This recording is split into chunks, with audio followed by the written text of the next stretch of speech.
بسم اللہ الحمدللہ والصلاة والسلام علی رسول اللہ اما بعد فاعوذ باللہ من الشیطان الرجیم بسم اللہ الرحمن الرحیم فمن اظلم ممن کذب علی اللہ وکذب بالصدق اذ جاءہ الیس فی جہنم مثوی للکافرین۔ محترم و مکرم ناظرین و سامعین کرام، 24واں پارہ آج زیر موضوع ہے۔ اس پارے کے صورتوں کی تقسیم کے حوالے سے 3 حصے ہیں۔ سورہ الزمر کا آخری حصہ، سورہ المؤمن جسے سورہ الغافر کا نام بھی دیا گیا ہے مکمل، اور سورہ حامیم السجدہ کا بیشتر حصہ۔ حامیم السجدہ کا دوسرا نام سورہ فصلت بھی ہے۔ 24ویں پارے کے پہلے پاؤں میں جو مضامین اشارتاً ذکر کرنا مناسب سمجھتا ہوں، ان میں سے ایک کہ اس سورت کے آغاز میں اللہ رب العزت نے ظلم کی ایک بدترین قسم کا بیان کیا ہے، اور چند آیات کے بعد اللہ رب العزت کی ربوبیت اور اللہ رب العزت کی صفت خالقیت کا بیان، اور یہ کہ ہر وہ انسان جو فطرتی طور پر عقل سلیم اور فطرت صحیحہ کا مالک ہے، وہ اس بات کی گواہی دیتا ہے۔ اللہ رب العزت کی بے پایاں رحمت کا ذکر ہے۔ سورت کے آخر میں جہنمیوں اور اہل جنت کا ایک تقابل ہے، اور جب اہل جہنم میں جائیں گے، اہل جنت کو جنت میں داخل کیا جائے گا، اس وقت جو حالات و کیفیات ہوں گی اس کا بیان ہے۔ سورہ المؤمن، اس کی ابتدا میں اللہ رب العزت کا بہت ہی جامع تعارف ہے، اور چند آیات کے بعد ان خوش قسمت اہل ایمان کا ذکر ہے جن کے حق میں فرشتے دعائیں کرتے ہیں۔ اللہ رب العزت کی مطلقاً بادشاہت سلطنت کا بیان ہے۔ گزشتہ اقوام کے واقعات سے عبرت پذیری کا مقام ہے، اور اس کے بعد فرعون، حامان، قارون کا تذکرہ ہے، ان کے انجام بد کا ذکر ہے۔ آل فرعون میں سے ایک رجل مؤمن جو اپنے ایمان کو چھپائے ہوئے تھا، اس نے اپنی قوم کو جو نصیحت کی وہ دعوتی نقطہ نظر سے ایک اصول دعوت پر مشتمل تقریر ہے، اس کا بھی یہاں بیان ہے۔ اور اسی صورت کے آخر میں، بلکہ اس سے پہلے چند صفحات میں، اللہ رب العزت نے دعا مانگنے کا حکم دیا ہے، اور اپنی خالقیت ربوبیت پر چند فطرتی تاریخی دلائل پیش کیے ہیں۔ گزشتہ اقوام و ملل کے حالات میں غور و فکر کی دعوت ہے۔ آخری سورت سورہ حامیم السجدہ، جسے سورہ فصلت بھی کہتے ہیں، اس کی ابتدا میں قرآن کریم کی حقانیت، صداقت کا بیان ہے، اور آسمان و زمین کی تخلیق کا ذکر ہے۔ قوم سمود و عاد کا انجام بد بیان ہوا ہے، اور پھر قیامت کے چند ہولناک مناظر کا ذکر ہے، اور قریش مکہ قرآن کریم سے نفرت کرنے اور کرانے کے لیے جو وہ غلط حرکتیں کرتے تھے اس کا ذکر ہے، اور استقامت، دعوت الی اللہ کا ذکر ہے، اور آخر میں رشد و ہدایت اور ضلالت کے اللہ نے چند اصول بیان فرمائے ہیں۔ تو آئیے چند منتخب آیات کی روشنی میں ہم ان مقامات قرآنیہ کو سمجھنے کی کوشش کرتے ہیں۔ آیت نمبر 32 جو 24ویں پارے کی پہلی آیت ہے، اس میں فرمایا فمن اظلم ممن کذب علی اللہ وکذب بالصدق اذ جاء، اس سے بڑھ کر ظالم کون ہو سکتا ہے جو اللہ پر جھوٹ باندھتا ہے اور دین حق کو جھٹلاتا ہے جب وہ اس کے پاس آ جاتا ہے۔ اس کائنات میں ظلم کی مختلف شکلیں ہیں، بعض انواع و اقسام کا تعلق حقوق اللہ کو تلف کرنا یہ ظلم ہے، اور حقوق العباد کی تلفی بھی ظلم سے تعبیر ہوتی ہے۔ تو اس مقام پر اللہ نے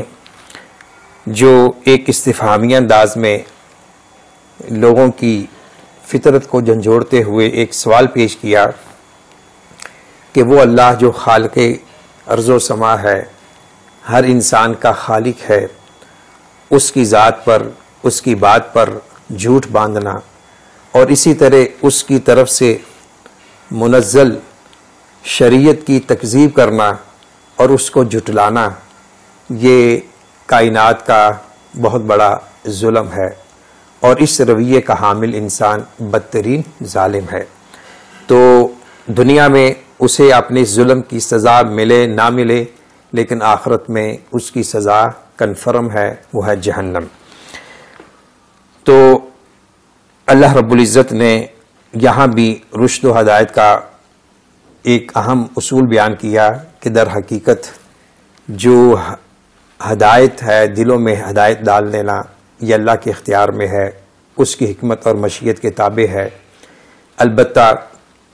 ہدایت کے حصول کے لیے جو اللہ نے دلائل براہین بیان کیے ہیں، اس میں غور و فکر کرنا یہ ہر انسان کی ثوابدید پر ہے، اور اسے اللہ نے یہ اختیار دیا ہے۔ آسمان اور زمین کے خالق ہونے کا یہاں بیان ہے، اور یہ کہ ساری کائنات اس بات کی گواہی دیتی ہے، زبان حال سے یا زبان مقال سے۔ ان کی فطرت سلیمہ اس بات پر بین دلیل ہے کہ آسمان و زمین کا مالک خالق وہی ہے، تو پھر اس کا نتیجہ یہ ہونا چاہیے کہ وہی اللہ عبادت کے لائق ہے۔ اللہ کے رسول صلی اللہ علیہ وسلم کو حکم دیا گیا ہے کہ آپ اپنی قوم کے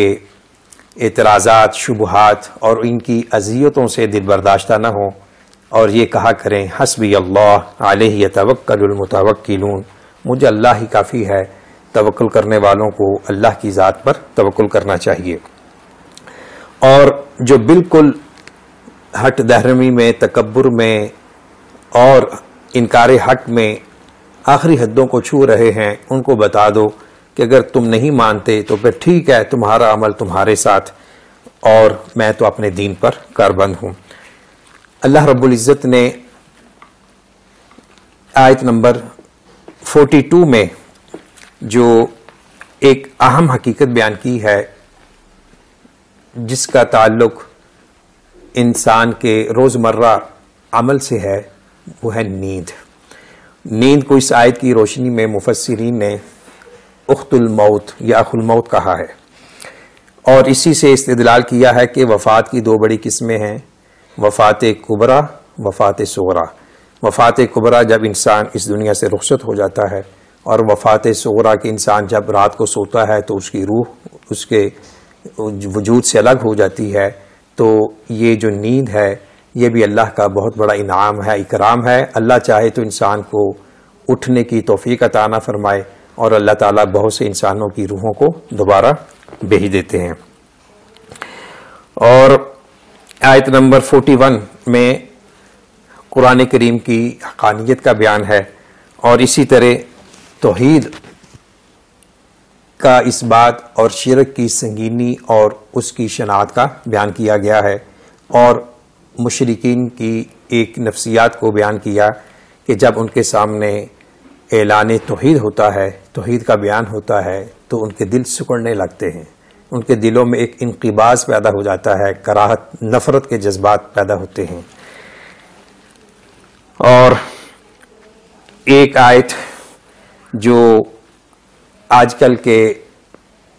دنوں کے تناظر میں بھی ہمارے لیے ایک بہت بڑی امید ہے، روشنی کی کرن ہے،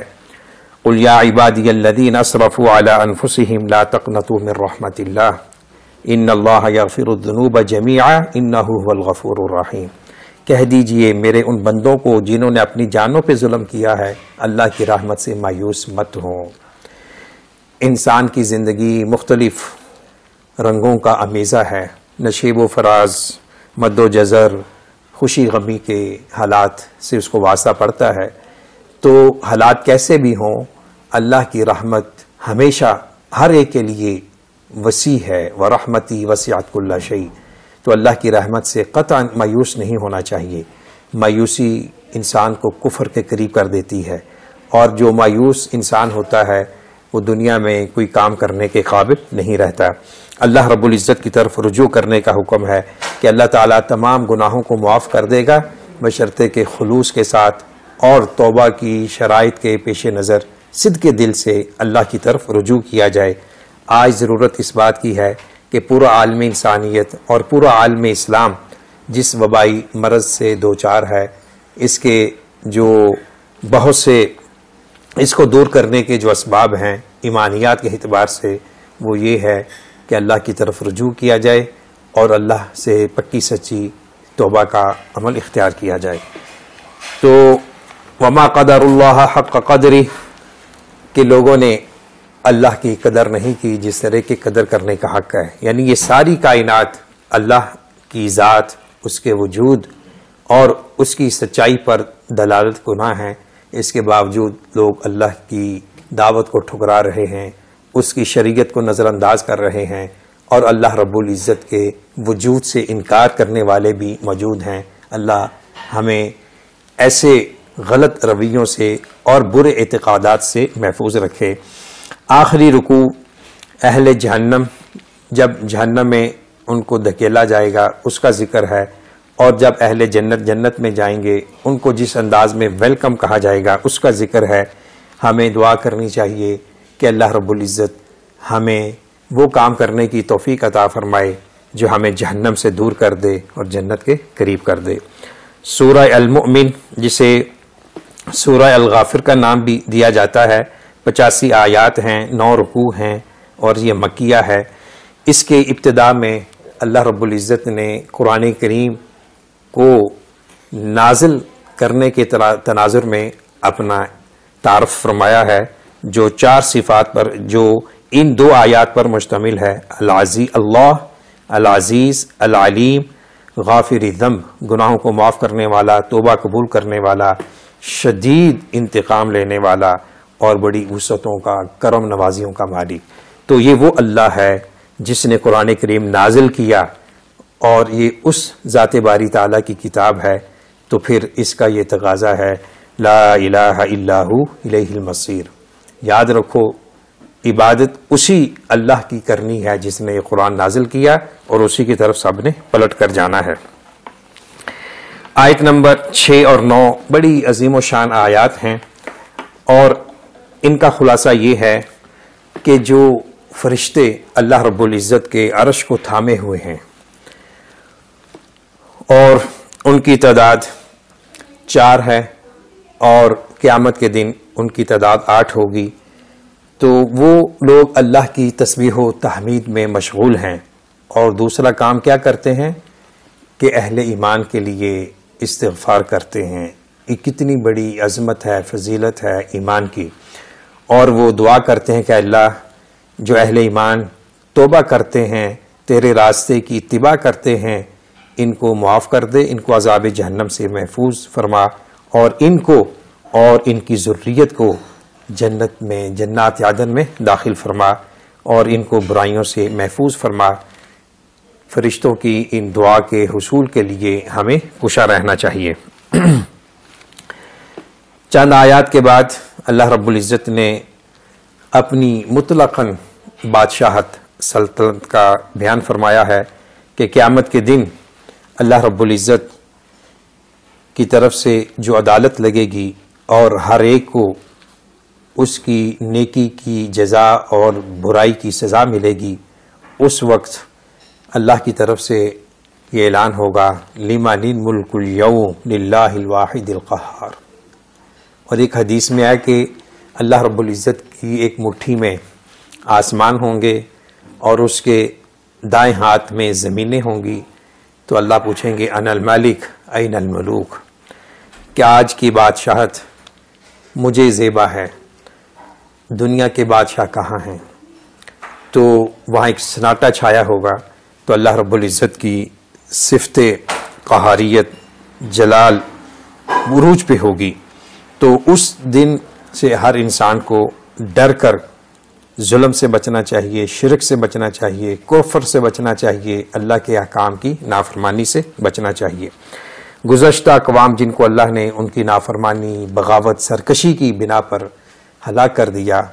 کہا کہ ان لوگوں کی حالات زندگی کا مطالعہ کریں۔ قرآن کریم میں متعدد بار اس حقیقت کو بیان کیا گیا ہے تاکہ اہل ایمان ان واقعات سے عبرت حاصل کریں اور ایسے وہ کام نہ کریں جو تباہی و بربادی کا سبب بنتے ہیں۔ فرعون، حامان، قارون کا ذکر ہے، ان کے تکبر، جبر کا تذکرہ ہے، اور قوم فرعون سے ایک آدمی جو فطرت سلیمہ پر تھا اور اس کے دل میں نور ایمان جاگ اٹھا تھا، اس نے اپنے ایمان کو چھپاتے ہوئے آل فرعون کو بڑے اچھے انداز میں، ناصحانہ انداز میں ان کو وصیت کی، نصیحت کی کہ یہ شخص تم سے کیا لینا چاہتا ہے؟ موسیٰ علیہ السلام، یہ صرف تم کو اللہ کی طرف بلا رہا ہے، اگر یہ سچا ہے تو پھر وہ تمہیں جو وعدے کر رہا ہے وہ آ کر رہیں گے، ہو کر رہیں گے، اگر یہ سچا نہیں ہے تو اسے اس کے حال پہ چھوڑ دو۔ تو پھر یہ آگے بیان ہے کہ کیا وجہ ہے کہ تم مجھے کفر شرک کی طرف بلاتے ہو، میں تمہیں ایمان کی طرف بلاتا ہوں۔ اور اسی سیاق و سباق کا جو ایک آخری جملہ ہے جو بطور دعا بھی ہمیں اس کا ورد کرنا چاہیے، بالخصوص اس انسان کے لیے جو دائیں بائیں اوپر نیچے سے غم و مصیبتوں میں مبتلا ہوتا ہے اور اس کی دشمنییں عروج پر ہوتی ہیں اور بے جا اسے تنگ کیا جاتا ہے، تو یہ آیت اسے کثرت کے ساتھ پڑھنی چاہیے، تو اللہ تعالیٰ اسے ہر قسم کے فتنے سے، شرارت سے، حسد سے، بغض سے، لوگوں کی عداوت سے محفوظ رکھے گا۔ اور وہ آیت ہے وَأُفَوِّضُ أَمْرِي إِلَى اللَّهِ إِنَّ اللَّهَ بَصِيرٌ بِالْعِبَادِ، یہ آیت نمبر 44 ہے، تو اس کا کثرت سے یعنی ورد کرنا چاہیے۔ اور پھر اللہ نے اس دعا کا جامع خیر بھی بیان کیا ہے کہ پھر اللہ نے اس شخص کو اس کے دشمن کی چالوں سے، فریبوں سے محفوظ رکھا۔ رسول علیہ السلام اور اہل ایمان سے مدد اور نصرت کے وعدے ہیں، اور قیامت کے دن بھی، دنیا میں بھی، اور فرمایا کہ اندھا اور بینا اور نابینا جس طرح برابر نہیں ہو سکتے، اسی طرح مومن، مشرک، کافر برابر نہیں ہو سکتے، یہ ہو نہیں سکتا۔ قیامت کی حقانیت کا ذکر ہے، اور اللہ نے حکم دیا ہے کہ مجھ سے مانگو، دعا کرو، میں تمہیں عطا کروں گا۔ دعا ایمان ہے، مومن کا ہتھیار ہے، اصل عبادت ہے، اور جو جتنا اللہ سے مانگے گا اللہ کے قریب ہوگا،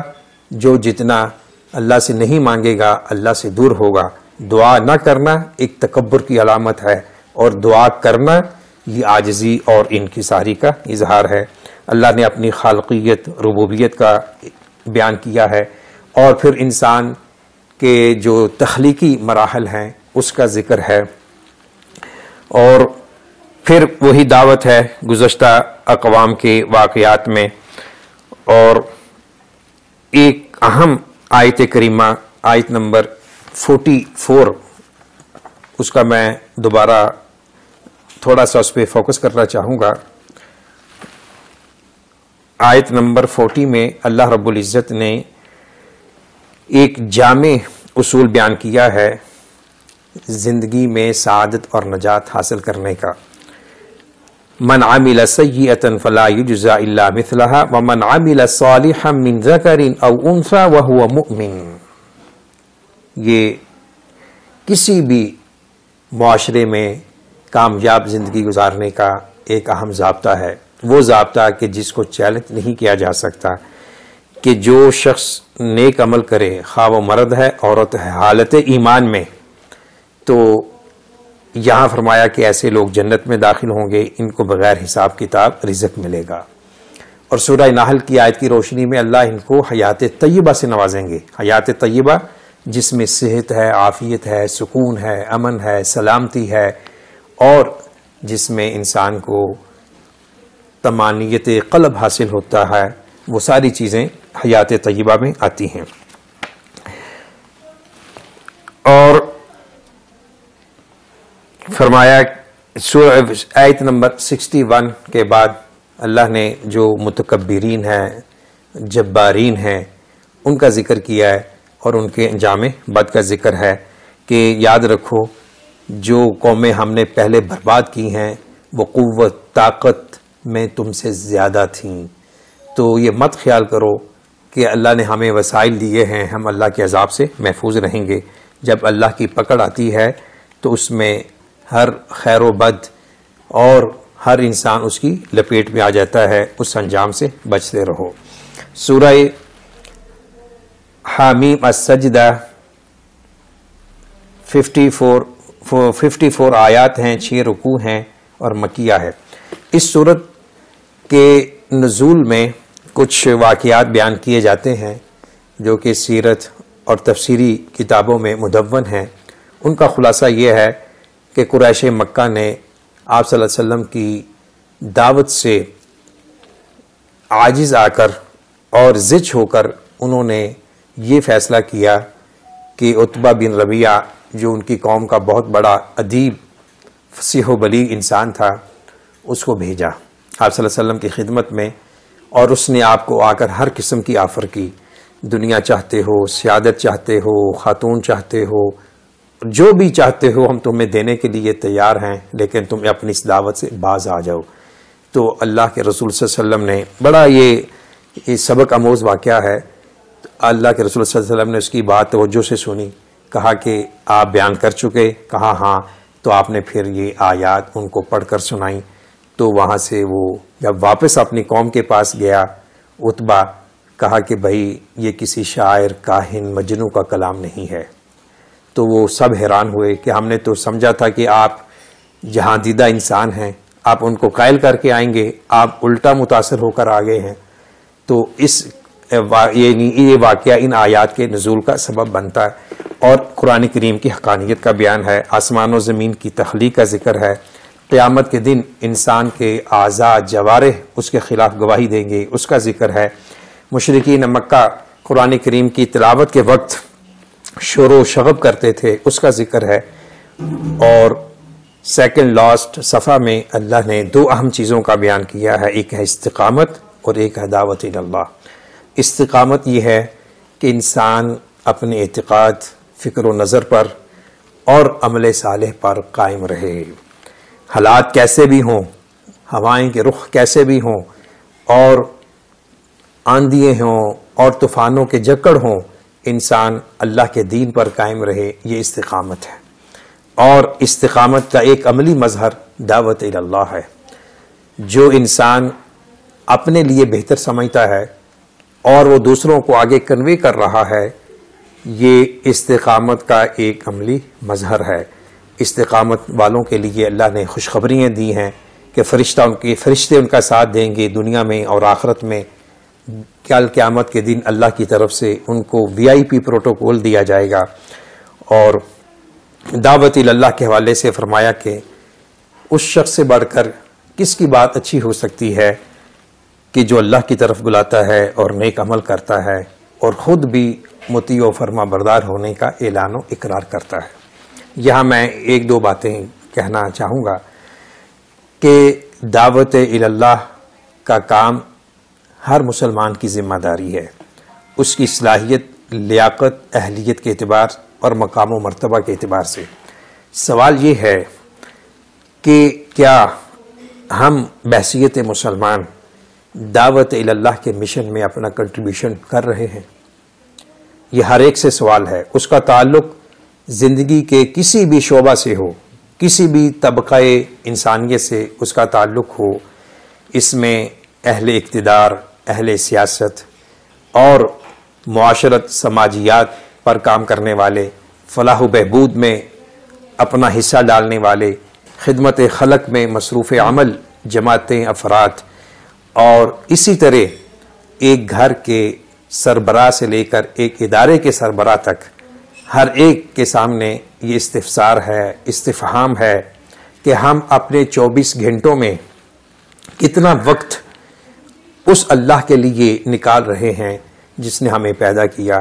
اور اس نبی حبیب صلی اللہ علیہ وسلم کی دعوت کے لیے دے رہے ہیں جنہوں نے ہمارے لیے بہت کچھ برداشت کیا اور ہمیں منہج بیضا پہ چھوڑ کر گئے، اور آپ نے ہمیں ایک بہترین اسوہ عطا کیا قولی طور پر، عملی طور پر۔ تو یہ سوال ہے کہ ہم جتنا اللہ کی محبت کا دعویٰ کرتے ہیں، اللہ کے رسول صلی اللہ علیہ وسلم سے اظہار محبت کرتے ہیں، عملاً ہم نے ان کی طرف سے چھوڑی ہوئی جو شریعت ہے، ہم نے اس کے ابلاغ میں، اس کی تفہیم میں، اس کی نشر و اشاعت میں، اس پر عمل کرتے ہوئے ہمارا کیا رویہ ہے، کیا کردار ہے۔ دعوت اللہ بہت کھٹن مرحلہ ہے، یہ پھولوں کی سیج نہیں ہے، یہ کانٹوں بھرا صبر ازبا ایک راستہ ہے، اور اس راستے میں جو تکالیف آتی ہیں، جو اذیتیں آتی ہیں اپنوں کی طرف سے، بیگانوں کی طرف سے،